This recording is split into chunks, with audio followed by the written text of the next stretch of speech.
विश्व की सबसे प्राचीन और विकसित सभ्यताओं में से एक थी सिंधु घाटी सभ्यता।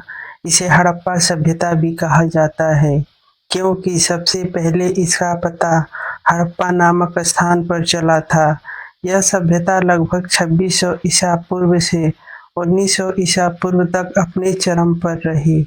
इसका विस्तार वर्तमान में पाकिस्तान, पश्चिम भारत, हरियाणा, राजस्थान, पंजाब, गुजरात और उत्तर प्रदेश के कुछ हिस्सों तक फैला हुआ था।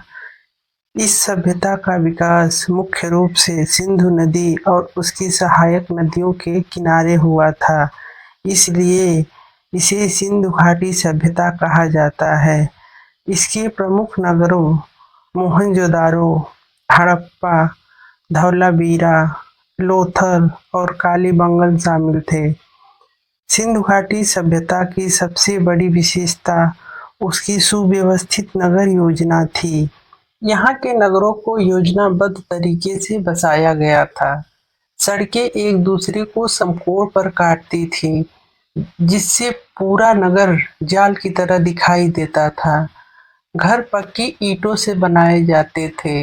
लगभग हर घर में स्नानागार और पानी के निकलने की व्यवस्था थी। गंदे पानी को निकालने के लिए पक्की नालियां बनाई गई थीं, जो मुख्य नालियों से जुड़ी रहती थी।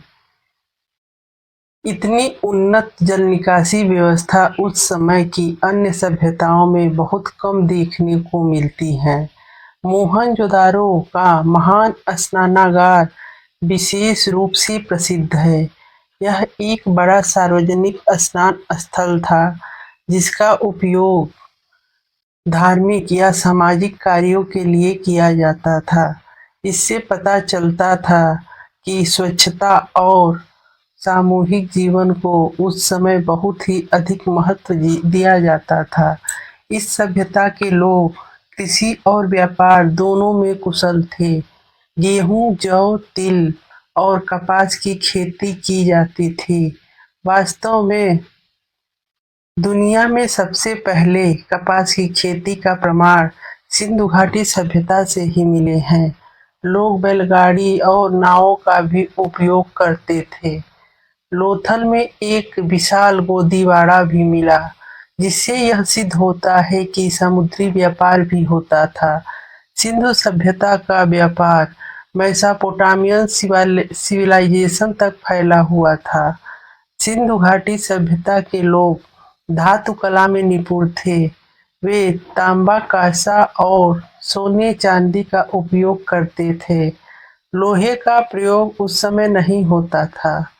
खुदाई में कई प्रकार के आभूषण, मूर्तियां, खिलौना और औजार मिले हैं। मोहनजोदड़ो से प्राप्त कांच की नर्तकी की मूर्ति बहुत ही प्रसिद्ध है। उस समय कला कौशल को दर्शाती है। इस सभ्यता की एक रहस्यमयी विशेषता उसकी लिपि है। खुदाई में कई मुहरें मिली जिन पर कुछ चिन्ह अंकित किए गए हैं। विद्वान आज तक इस लिपि को पूरी तरह से नहीं पढ़ पाए, इसलिए सिंधु सभ्यता के धर्म, शासन और सामाजिक व्यवस्था के बारे में पूरी जानकारी अभी उपलब्ध नहीं है। धार्मिक दृष्टि से लोग प्रकृति और पशुओं की पूजा करते थे। कई मोहरों पर बैल, हाथी, गैंडा और पेड़ पौधों के चित्र मिले हैं। कुछ विद्वान मानते हैं कि पीपल के वृक्ष और मातृ देवी की पूजा की जाती थी। सिंधु घाटी सभ्यता का पतन लगभग 1900 ईसा पूर्व के बाद शुरू हुआ।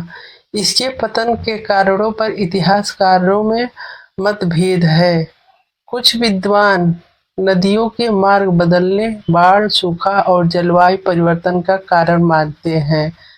अब कुछ लोग बाहरी आक्रमण की संभावना भी बताते हैं, लेकिन इसका स्पष्ट प्रमाण नहीं मिलता है। सिंधु घाटी सभ्यता भारतीय इतिहास की एक महान उपलब्धि मानी जाती है।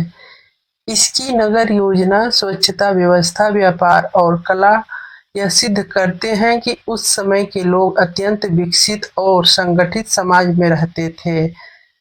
आज भी यह सभ्यता हमें प्राचीन भारत की वैज्ञानिक सोच और सांस्कृतिक समृद्धि का परिचय कराती है। अगर यह वीडियो अच्छी लगी है तो प्लीज़ चैनल को सब्सक्राइब और